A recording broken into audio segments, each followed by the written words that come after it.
Seismic win for Republicans. They had control of the House. They now have control of the Senate with help from millions of American voters. Late today, President Obama appearing before the cameras, so many wondering, would he signal a fight or would he signal hope for compromise? President Bush faced a similar picture in his second term, coming out and calling it a thumping. Now it's President Obama, and late today it was a question from our own Jon Karl and an answer about Kentucky bourbon that was most telling. Let's get right to John at the White House. John, bourbon? Yes, David, bourbon. The president offered to drink some bourbon with the new man in charge of the Senate, but he offered no sign that he has a mea culpa or a desire to change course. No apologies from the president today. In fact, he suggested Democrats lost primarily because most people didn't bother to vote. To everyone who voted, I want you to know that I hear you. To the two-thirds of voters who chose not to participate in the process yesterday, I hear you too. With Republicans now in control, the man in charge in the Senate is Mitch McConnell. His relationship with the president, not exactly cozy. His office tells me that he's only met with you one-on-one once or twice. Was it a mistake for you to do so little to develop relationships with Republicans in Congress?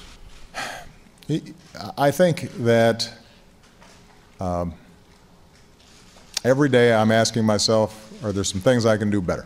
You know, I'm certainly going to be spending a lot more time with them now because that's the only way that we're going to be able to get some stuff done. Just last year, the president ridiculed the idea of even getting a drink with McConnell. Why don't you get a drink with Mitch McConnell? Today, I asked him about that.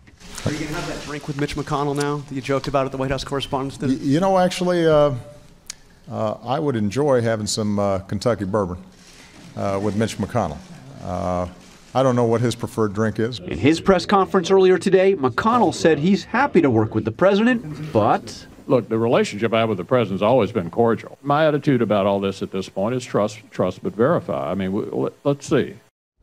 It wasn't all kumbaya today. The president made it clear he plans to move forward with a controversial executive order on immigration that McConnell today said would be like waving a red flag in front of a bull. David? Yeah, it could spell trouble from the other side. In the meantime, John, back to that bourbon. Have we called Senator McConnell's office? Is he up for a drink, too? Because a lot of Americans, as we saw in those exit polls, are ready for some common ground here.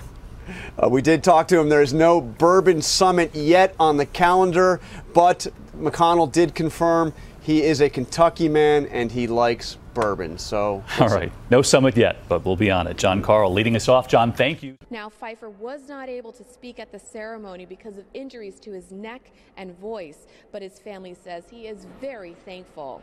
At Borough Hall, Kenna Vernon, News 12, Brooklyn.